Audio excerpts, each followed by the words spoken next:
میرے پیارے آقا صلی اللہ تعالی علیہ وسلم کی کنیزوں، آج کا یہ پرفتن ماحول، آج کا یہ پرفتن دور، جس دور میں ہم زندگی گزار رہے ہیں، اس دور کے اندر گناہوں کا ایک طوفان ہے، گناہوں کی ایک ایسی باڑھ ہے کہ اس طوفان کے اندر، گناہوں کے اس سیلاب کے اندر ہر کوئی بہتا ہوا نظر آ رہا ہے، مگر اللہ جس کو بچا لے۔ میرے پیارے آقا صلی اللہ تعالی علیہ وسلم کی کنیزوں، مردوں کے ساتھ ساتھ جہاں مرد کہیں زنا کے اڈے پر نظر آتے ہیں، کہیں شراب کے اڈے پر نظر آتے ہیں، کہیں جوے کے اڈے پر نظر آتے ہیں، مسجدوں سے کوسوں دور مرد نظر آتے ہیں، فلم اور سنیما کے اندر ڈوبے ہوئے نظر آتے ہیں، عورتوں سے ناجائز تعلقات کرتے ہوئے مرد نظر آتے ہیں، تو جس طریقے سے مرد گناہوں کے دلدل میں ڈوبتے جا رہے ہیں، اسی طرح عورتیں بھی اب گناہوں کی طرف بڑی تیزی کے ساتھ بڑھ رہی ہے۔ میرے پیارے آقا صلی اللہ تعالی علیہ وسلم کی کنیزوں، خواتین اسلام کا حال یہ ہے کہ اب انہوں نے بھی دین کو پیٹ کے پیچھے ڈالنا شروع کر دیا ہے۔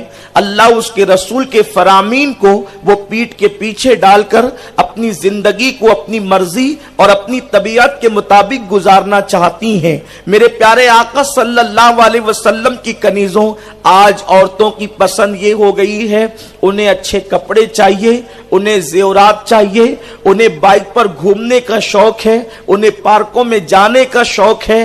بس عورت کا مطلب یہ کہ جب وہ گھر میں رہے تو کام کاج کرے، کپڑے دھلے، کھانا بنائے، بچوں کی پرورش کرے، اور اس کے بعد اچھے زیورات پہنے، قیمتی زیورات پہنے، وہ جو ہے اچھے کپڑے پہنے، شادیوں میں شرکت کا شوق، ولیمے میں شرکت کا شوق۔ اس طریقے سے خواتین اپنی کل زندگی کو اسی کے ارد گرد گزار رہی ہیں۔ میرے پیارے آقا صلی اللہ علیہ وسلم کی کنیزوں، تھوڑا سا اپنے دلوں پر ہاتھ رکھ کر کے سوچو، آپ سے پہلے آپ کی مائیں اس زمین پر ہوگی، ان سے پہلے ان کے ماں باپ اس زمین پر ہوں گے، ان سے پہلے ان کے ماں باپ اس زمین پر ہوں گے۔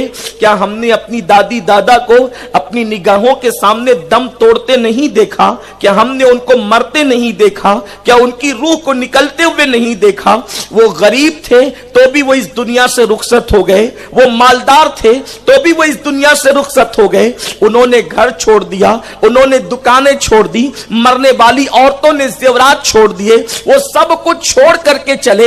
جس طریقے سے وہ سب کچھ چھوڑ کر کے گئے، میرے پیارے آقا صلی اللہ علیہ وسلم کی کنیزوں، ہمیں بھی ایک دن سب کچھ چھوڑ کر کے جانا ہے۔ بچے یہیں رہیں گے، کاروبار یہیں رہے گا، مکان یہیں رہے گا، دکان یہیں رہے گی، اور زیورات یہیں رہیں گے، قیمتی کپڑے یہیں رہیں گے۔ جس گھر کے اندر اتنی جان ڈالتی ہو، جن زیورات سے اتنی محبت کرتی ہو، سب سے اتنا پیار کرتی ہو، سب کو چھوڑ کر کے جاؤ گی، لیکن کوئی تمہارے ساتھ نہیں جائے گا، نہ تمہارا کوئی مددگار ہوگا، نہ تمہارا مونس و غمخوار ہوگا۔ اے خاتون جنت کی کنیزوں، قبر کی تنگ اور تاریک وادی کے اندر تمہیں کون کام آئے گا؟ منو مٹی کے نیچے تمہیں دبا دیا جائے گا۔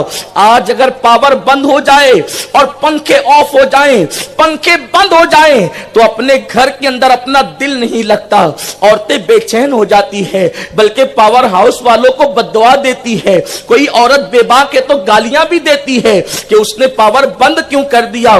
کتنی گرمی ہو رہی ہے، کتنی گرمی کی حرارت ہے، کتنی گرمی کی تپش ہے۔ اے خاتون جنت کی کنیزوں، زمین کے اوپر زندگی گزارتی ہو، بغیر پنکھے کے راحت نہیں ملتی۔ اچانک پاور بند ہو جائے، پنکھے بند ہو جائے تو ہماری آنکھیں کھل جاتی ہیں، ہم بے چین اور بے قرار ہو جاتے ہیں۔ کبھی مکھیوں کے ڈنک ہمیں بے چین کرتے ہیں، کبھی مچھروں کے ڈنک بے چین کرتے ہیں، مگر منو مٹی کے نیچے جب تمہیں اور ہم سب کو دبا دیا جائے گا، اس وقت وہاں کیا کام آئے گا؟ یہ زیورات کام آئیں گے، یہ مال کام آئے گا، یہ اچھے لباس کام آئیں گے۔